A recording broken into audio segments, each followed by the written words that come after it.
മാന്യപ്രേക്ഷകർക്ക് നമസ്കാരം. K Surendran latest ആയിട്ട് ഒരു അഭിമുഖം കൊടുത്തിട്ടുണ്ട്. അതിന്റെ രണ്ട് ഭാഗങ്ങൾ ഞാൻ ഈ ഒരു വീഡിയോയിൽ മുന്നോട്ട് വെക്കാം. ഇതൊക്കെ കേട്ട് കഴിഞ്ഞാൽ BJP വിരുദ്ധരുടെ ഒരു അവസ്ഥ, പ്രത്യേകിച്ച് മോദി വിരുദ്ധരുടെ ഒരു അവസ്ഥ, നിഷ്പക്ഷമായിട്ടുള്ള സമൂഹം ഈ ഒരു ഇന്റർവ്യൂവിനൊക്കെ ഏറ്റെടുക്കുമെന്നുള്ളതാണ് വലിയ യാഥാർത്ഥ്യം. മറ്റൊരു കാര്യം അദ്ദേഹം എടുത്തു പറയുന്നുണ്ട്, മുസ്ലിം വോട്ട്, ക്രിസ്ത്യൻ വോട്ട്, ഇതൊക്കെ ഏത് ഘട്ടത്തിൽ BJPയിലേക്ക് എത്തുമെന്നത് ഉൾപ്പെടെയാ അദ്ദേഹം തുറന്നടിച്ചത്. ഏതായാലും ആദ്യത്തെ ഭാഗം ഒന്ന് ഇവിടെ കൊടുക്കാം, നിങ്ങളൊന്ന് കേട്ടു നോക്കൂ. ശരിയായ മൂന്നാം ബദൽ ശക്തിപ്പെട്ടു വരികയാണെന്നുള്ളതാണ് കഴിഞ്ഞ ലോക്സഭാ തെരഞ്ഞെടുപ്പും പിന്നാലെ വന്ന തദ്ദേശ തെരഞ്ഞെടുപ്പും ഒടുവിൽ നടന്ന നിയമസഭാ തെരഞ്ഞെടുപ്പും കാണിക്കുന്നത്. ഇവിടെ BJPക്ക് ഇടമില്ല. ഇത് കേരളമാണ്. കഴിഞ്ഞ എത്രയോ പതിറ്റാണ്ടുകളായി നമ്മൾ കേട്ട് ശീലിച്ച ഒരു നറേറ്റീവ് അതാണ്. ബാക്കി സ്ഥലങ്ങളിലൊക്കെ BJP ജയിക്കും, പക്ഷേ കേരളത്തിൽ BJP ജയിക്കാൻ പോകുന്നില്ല.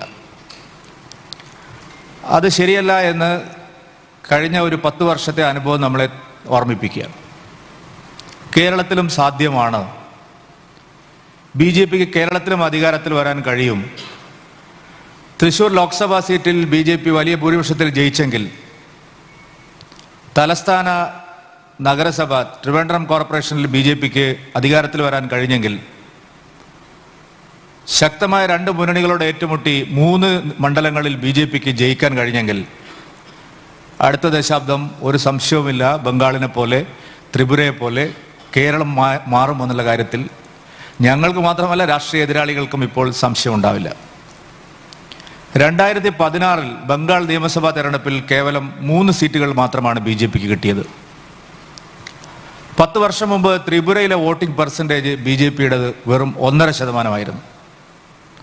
എന്നാൽ 15നും 20നും ഇടയിൽ ശക്തമായിട്ടുള്ള വോട്ട് ഷെയറുള്ള മുന്നണിയാണ് NDA. മറ്റു മുന്നണികളെ പോലെ ഒരു പ്രബലമായ മുന്നണിയല്ല NDA. ശക്തരായിട്ടുള്ള ഘടകകക്ഷികളുടെ അഭാവമുണ്ട്. അപ്പോഴും കേരളത്തിൽ 6-1 ജനങ്ങൾ, ഏറ്റവും ചുരുങ്ങിയത് 6 പേര് നടന്നു പോകുമ്പോൾ ഒരാൾ BJPക്ക് വോട്ട് ചെയ്യുന്നവരാണ്.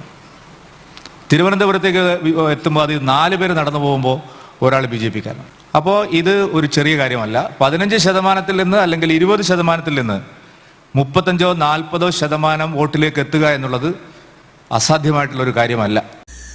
നിങ്ങൾ കേട്ടില്ലേ? ഞാൻ ആദ്യമേ തന്നെ ഒരു കാര്യം എടുത്തു പറയാം. ഈ കഴിഞ്ഞ നിയമസഭാ തിരഞ്ഞെടുപ്പില് കെ സുരേന്ദ്രൻ പരാജയപ്പെട്ടത് അത് കേരളത്തിന്റെ തീരാ നഷ്ടമാണ് എന്നുള്ളതാണ് വലിയ യാഥാർത്ഥ്യം. കാരണം മറ്റൊന്നുമല്ല, മഞ്ചേശ്വരത്ത് കെ സുരേന്ദ്രനെതിരെ മത്സരിച്ച് വിജയിച്ച UDF സ്ഥാനാർത്ഥിയൊക്കെ ഉണ്ടല്ലോ, SDPI പോലും മതേതരത്വമാണ് എന്ന് ഉളുപ്പില്ലാതെ വിളിച്ചു പറഞ്ഞുകൊണ്ടാണ് വിജയിച്ചത്.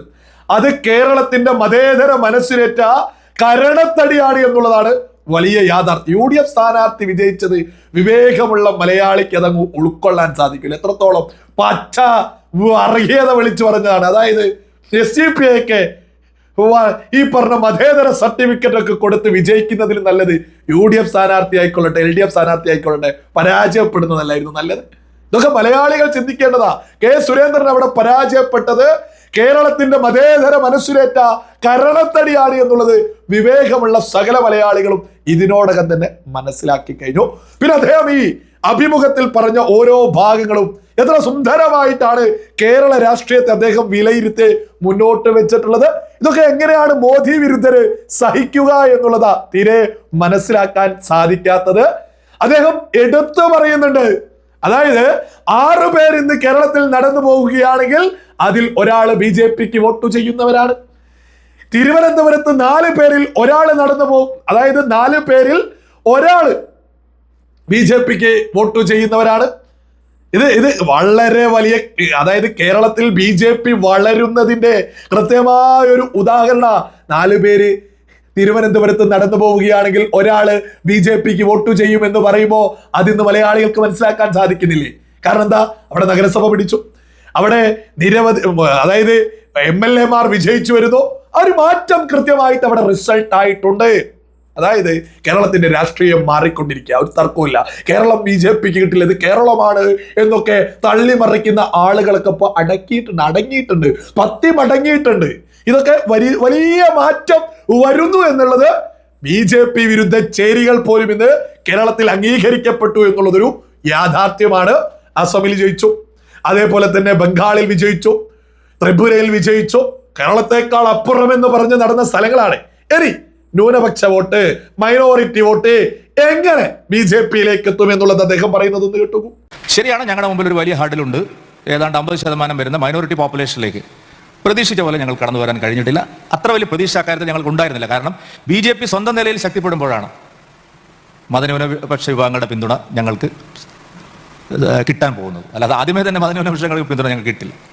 തദ്ദേശ തെരഞ്ഞെടുപ്പിൽ നമ്മൾ കണ്ടു, പല ലോക്കൽ ബോഡിയിലും, ഇപ്പോൾ തിരുവനന്തപുരം കോർപ്പറേഷനിൽ തന്നെ ക്രൈസ്തവ സഹോദരന്മാരും മുസ്ലിം സഹോദരന്മാരും ഗണ്യമായിട്ടുള്ള വോട്ടുള്ള വാർഡുകൾ ഞങ്ങൾ ജയിച്ചിട്ടുണ്ട്. അത് ഒരു വിന്നബിലിറ്റി ഞങ്ങൾക്ക് ലഭിക്കുമ്പോഴാണ്. അല്ലാതെ ഞങ്ങൾക്ക് മതന്യൂനപക്ഷങ്ങൾ ആദ്യമേ തന്നെ വോട്ട് ചെയ്യില്ല. ഇപ്പോൾ വിവാദമായിട്ടുള്ള സുഗതൻ്റെ വാർഡുണ്ടല്ലോ, നിങ്ങൾക്ക് എല്ലാവർക്കും അറിയാം തിരുവനന്തപുരത്തുള്ളവർക്ക്.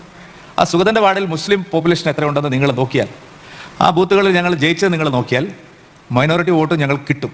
അസ്പൃശ്യത അവസാനിക്കും. ഇപ്പോൾ തന്നെ PM ശ്രീ, ഞാൻ എത്രയോ വർഷമായിട്ട് ഞങ്ങൾ പറഞ്ഞുകൊണ്ടിരുന്നതാണ്. LDF അതിനെ പോയി ഒപ്പിട്ടു, UDF അന്ന് എതിർത്തു. സർക്കാർ വന്ന് 24 മണിക്കൂറിനുള്ളിൽ അവർക്ക് നിലപാട് മാറ്റേണ്ടി വന്നു.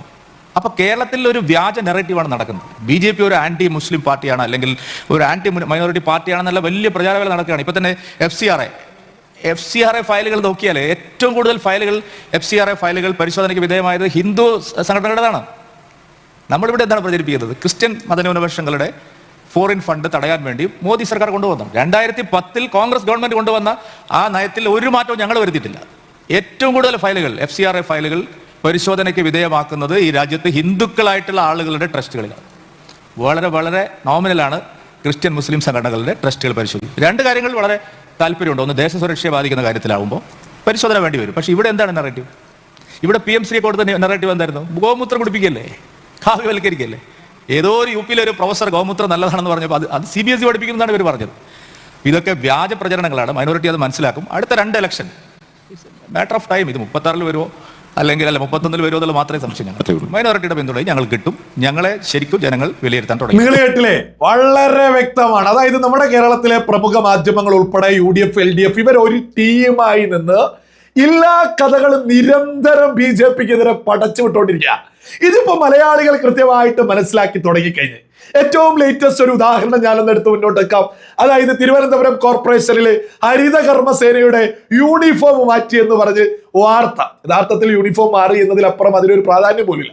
പക്ഷെ നമ്മുടെ മാധ്യമങ്ങളിൽ അതായത് പടച്ചു വിട്ടുകൊണ്ടിരിക്കുക. കാവ്യവൽക്കരിച്ചു. ഏത്? ഹരിത കർമ്മസേനയുടെ യൂണിഫോം പച്ചയുള്ളത് മാറി കാവ്യായോ എന്ന്.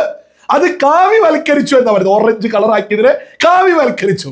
BJP ഭരിക്കുന്നിടത്ത് കാവ്യവൽക്കരിച്ചു. ഭയങ്കര ബഹളം. നമ്മളൊക്കെ അതിന് മറുപടിയായിട്ട് വീഡിയോ ചെയ്തു. ഏത് വീഡിയോ എടുത്ത് ചെയ്തത്? UAE മുനിസിപ്പാലിറ്റിയുടെ യൂണിഫോം എടുത്ത് ഓറഞ്ച് കളർ അങ്ങ് വെച്ചു കൊടുത്തു. അതേപോലെ തന്നെ അന്താരാഷ്ട്ര തലത്തിൽ ഏത് രാജ്യം എടുത്തു നോക്കിയാലും മുനിസിപ്പാലിറ്റിക്കായി ബന്ധപ്പെട്ട് ജോലി ചെയ്യുന്നവര് ഈ ഓറഞ്ച് കളറുള്ള യൂണിഫോം ആണ് എന്ന് മനസ്സിലാക്കിയ സമയത്താണ് മലയാളികൾ അത് കൃത്യമായിട്ട് മാധ്യമങ്ങൾ അട്ടപടലം അതില് തകർന്ന് ധരിപ്പണേ. നമ്മളൊക്കെ കൃത്യമായിട്ട് UAE ഏതായാലും കാവ്യവൽക്കരിക്കൂലല്ലോ. ഈ പറഞ്ഞതുപോലെ ഓറഞ്ച് കളർ എടുത്തിട്ട് അവിടെ രാജാവ് കാവ്യവൽക്കരിക്കാൻ നിൽക്കല്ലേലും. ഒരു ലളിതമായി നമ്മൾ മുന്നോട്ട് വെച്ചു കൊടുത്താ. അപ്പൊ മലയാളികൾ തിരിച്ചറിയാം, ഈ കാവ്യവൽക്കരണം എന്ന് പറയുന്നത് മാധ്യമങ്ങള് പടച്ചുണ്ടാക്കിയതാണ്, കള്ളത്തരമാണ്. BJP കോർപ്പറേഷനിൽ ചെയ്തിട്ടുള്ളത് വളരെ വ്യക്തമാണ്. അതായത് അന്താരാഷ്ട്ര നിലവാരത്തിലേക്ക് എല്ലാ മേഖലയിലേക്കും എത്തിക്കുക. ഓരോ കളറിൽ പോലും ആളുകൾ ഓരോ മേഖല തിരഞ്ഞെടുക്കുമ്പോൾ കൃത്യമായിട്ട് അതുമായി ബന്ധപ്പെട്ട് ശാസ്ത്രീയപരമായിട്ട് തന്നെയാണ് കാര്യങ്ങൾ ചെയ്ത് മുന്നോട്ട് പോകുന്നത്. തിരുവനന്തപുരം കോർപ്പറേഷൻ അത് മാത്രമാണ് ചെയ്തത്. ആ ജോലി ചെയ്യുന്ന ആളുകളുടെ സുരക്ഷ ഉൾപ്പെടെയാണ് ഉയർത്തിപ്പിടിച്ചത്. പക്ഷേ മാധ്യമങ്ങൾ എന്ത് പറഞ്ഞു? കാവ്യവൽക്കരിച്ചോ. അപ്പൊ അതായത് BJP തലസ്ഥാന നഗരി ഭരിക്കുമ്പോ BJP എന്താണ് എന്നുള്ളത് മലയാളികൾ ഒന്നടങ്കം മനസ്സിലാക്കുക. ഇത് ഈ കാവ്യവൽക്കരണം അങ്ങനെ എന്തൊക്കെ തകർന്ന് ധരിപ്പണ ഇപ്പൊ കേരളത്തിൽ. BJP വന്നാൽ ഇന്ന മതത്തിനെതിരെയാണോ എന്ന് നിരന്തരം പറഞ്ഞവരൊക്കെ ഇപ്പോ എവിടെ പോയി? കോർപ്പറേഷൻ ഭരിക്കുന്നത് BJP അല്ലേ? തലസ്ഥാന നഗരി. അവിടെ ഒരു മുസ്ലിം വന്നാലോ ക്രിസ്ത്യാനി വന്നാലോ എന്തെങ്കിലും പറയില്ല, ആര് വന്നാലും ചേർത്ത് പിടിച്ച് സഹായങ്ങൾ ചെയ്തു കൊടുക്കല്ലേ. ഇനി BJPക്ക് 3 MLA വിജയിച്ചിട്ടില്ലേ? അവരുടെ അടുത്തേക്ക് ആര് വന്നാലും സകലതും ചെയ്തു കൊടുക്കല്ലേ. ഇത് കേരളത്തിലെ ക്രിസ്ത്യൻ സമുദായം അതേപോലെ തന്നെ മുസ്ലിം സമുദായം കൃത്യമായിട്ട് മനസ്സിലാക്കുന്നുണ്ട്. വളരെ വ്യക്തമായിട്ട് മനസ്സിലാക്കിക്കൊണ്ടിരിക്കുക. ഇനി K. സുരേന്ദ്രൻ പറഞ്ഞ വിഷയത്തിലേക്ക് വരുമ്പോ അദ്ദേഹം എടുത്തു പറയുന്നുണ്ട്. അതായത് 50% വരുന്ന മൈനോറിറ്റി അതിലേക്ക് കയറാൻ സാധിച്ചിട്ടില്ല. അത് കയറും.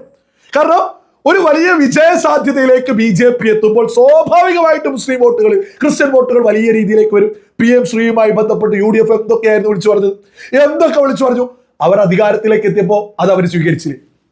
അപ്പൊ PM ശ്രീ പദ്ധതി നരേന്ദ്രമോദി നടപ്പിലാക്കുന്നത് സാധാരണക്കാരായിട്ടുള്ള സർക്കാർ വിദ്യാലയങ്ങൾ പഠിക്കുന്ന കുട്ടികൾക്ക് വേണ്ടിയാണ് എന്നുള്ള യാഥാർത്ഥ്യം ഇവിടെ മനസ്സിലായില്ല. അപ്പോ നരേന്ദ്രമോദി നടപ്പിലാക്കുന്നത് സാധാരണക്കാർക്ക് എല്ലാവർക്കും വേണ്ടിയാണ് എന്നുള്ളത് സകലരും മനസ്സിലാക്കില്ലേ. UDFന്റെ ഇരട്ടത്താപ്പ്, അതായത് FCRAക്കെതിരെ വലിയ ഉറഞ്ഞുതുള്ളല.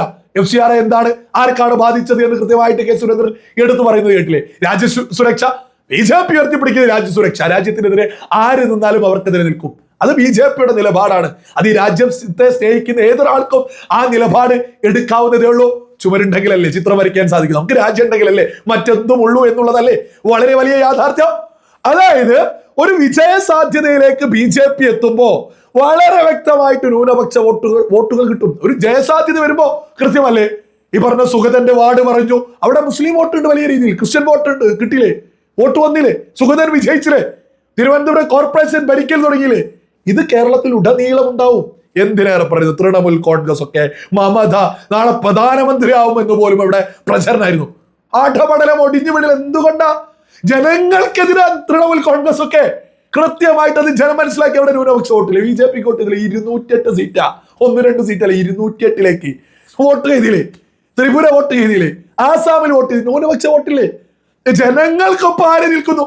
തിരുവനന്തപുരം മേയറി ഈ പറയുന്ന കോർപ്പറേഷൻ അടുത്ത തവണ ഇലക്ഷനിലേക്ക് വരുമ്പോ വലിയ വിജയത്തിലേക്ക് BJP എത്തൂലേ. ഇന്ന് 51-ൽ നിൽക്കുമെന്ന് രാഷ്ട്രീയ എതിരാളികൾ പോലും അംഗീകരിക്കൂല. അതിലും അപ്പുറം പോവും, വലിയ വിജയം ഉണ്ടാവും.